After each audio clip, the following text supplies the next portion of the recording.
Saudari-saudara terkasih, masa Advent adalah masa penantian. Penantian akan kedatangan Tuhan kita, Yesus Kristus. Masa Advent dibagi dua bagian besar tentang kedatangan itu. Minggu pertama dan kedua itu tentang kedatangan Yesus kedua kalinya. Datangan Allah kedua kalinya pada akhir zaman.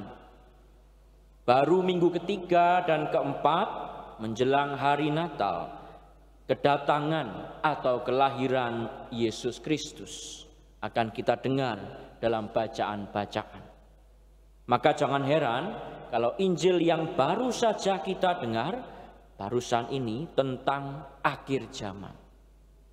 Kedua masa penantian kedatangan Yesus ini punya pesan pokok yang sama, yaitu supaya kita hidup bukan sebagai orang yang beragama saja, tapi orang yang sungguh-sungguh hidup dalam jalan Tuhan. Dulu kalau dalam pelajaran agama saat SMP guru saya menjelaskan berbeda antara orang beragama dan beriman. Beragama itu lebih soal identitas. Identitas seseorang yang dikenal sebagai pemeluk agama tertentu begitu ya. Bisa dilihat dalam KTP itu beragama, iya.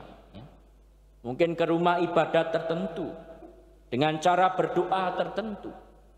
Namun beriman jauh lebih dalam daripada itu, yaitu tentang bagaimana seseorang berelasi dengan Tuhan dalam agama yang dipeluk. Ada orang beragama yang justru menjauh dari Tuhan dan berperilaku seperti orang yang tidak mengenal Tuhan. Maka jangan heran kalau di gereja ada orang yang mungkin begitu aktif melayani ini itu, tapi mengkhianati keluarganya, tega menyakiti dan mengambil hak saudari-saudara yang miskin demi keuntungan pribadi, dan bahkan melupakan Tuhan sendiri. Tentu ini bukan salah agama, bukan salah Tuhan, melainkan pribadi yang tidak sungguh-sungguh punya relasi yang mendalam dengan Tuhan. Dia hanya di permukaan saja, tidak sungguh-sungguh mau mendalami, tidak mau mengikuti Yesus yang kadangkala berbeda dengan keinginan saya. Ada dua ekstrim yang membuat orang demikian. Yang pertama, ada orang-orang yang kecewa dan putus asa pada Tuhan. Buat apa saya percaya pada Tuhan kalau sekarang pada akhirnya saya sakit, banyak musibah bertubi-tubi, dan keinginanku tidak terkabul? Untuk apa? Ada orang yang demikian.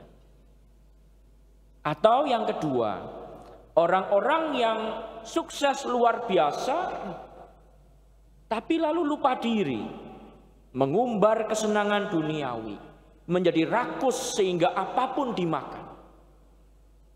Kalau saudara kita yang miskin berpikir besok kita mau makan apa? Kalau lebih sejahtera pertanyaannya kita besok mau makan di mana? Kalau kaya dan lupa diri, tega merencanakan besok kita mau makan siapa. Waspadalah ya, waspadalah.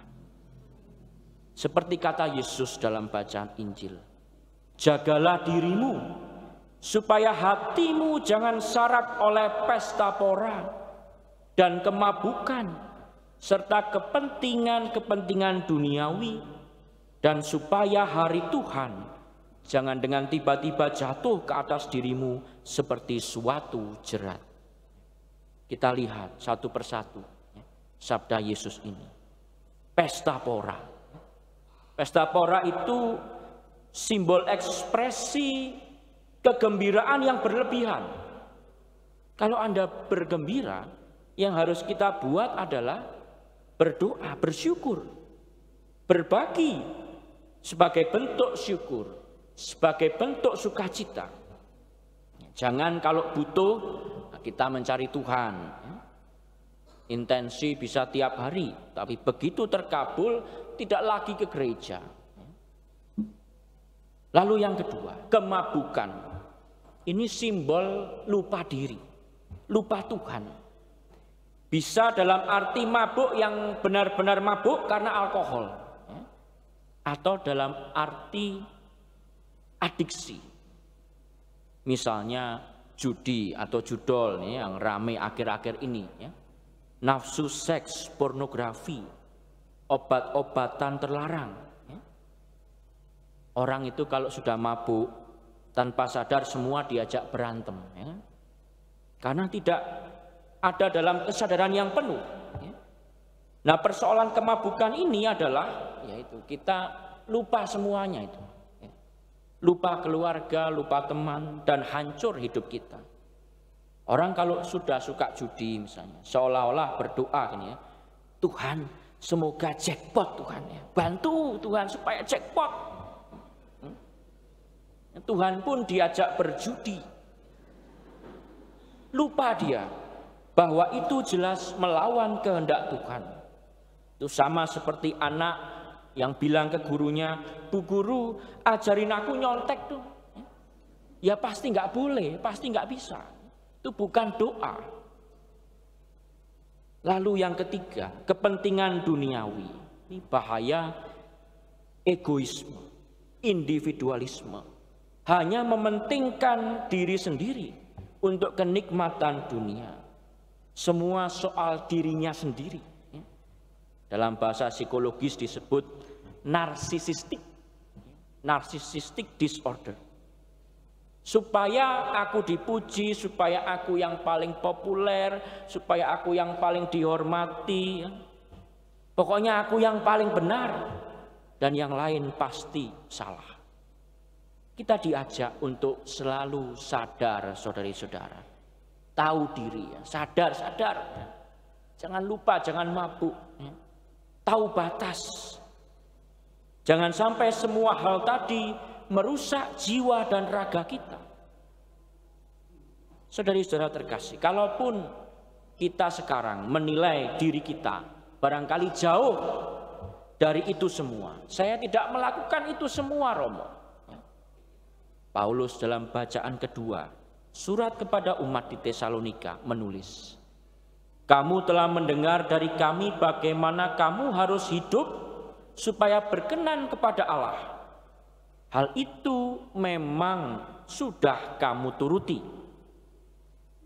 Tetapi baiklah kamu melakukannya lebih bersungguh-sungguh lagi. Artinya apa? Kalau Anda merasa sekarang barangkali saya sudah baik, jauh dari itu semua, kita diajak untuk lebih baik lagi. Tidak ada kata akhir dalam pertobatan. Ada istilah dari Santo Ignatius Loyola, magis. Istilah ini bukan terkait dengan klenik atau hal-hal goib. Tapi magis itu artinya semangat lebih. Tidak puas dan berhenti pada suatu pencapaian hidup tertentu. Melainkan selalu ingin lebih lagi dalam mengikuti Tuhan, dalam memuliakan Tuhan. Tidak ada kata akhir dalam hal itu. Barangkali kalau kita jatuh pada dosa yang sama, terus cari cara. Pasti ada cara untuk keluar dari jerat dosa. Pasti ada cara untuk kita bisa keluar dari kebiasaan-kebiasaan buruk kita. Dan jangan lupa tekun berdoa agar kita tidak jatuh lagi, diberi kekuatan untuk itu. Kalau sudah berhasil mengubah satu kebiasaan buruk dan dosa, perbaiki kebiasaan buruk yang lain. Kalau sudah berhasil mengalahkan diri, bantulah orang terdekatmu untuk menuju pada pertobatan itu. Kalau sudah bantu satu orang, jangan berhenti. Bantulah semakin banyak orang lagi, dan seterusnya dan seterusnya. Tidak ada kata akhir dalam pertobatan, dalam mengusahakan semakin luasnya kerajaan Allah. Saudari-saudara terkasih, inilah masa Advent, Inilah momentum kita berefleksi, berkaca diri kita.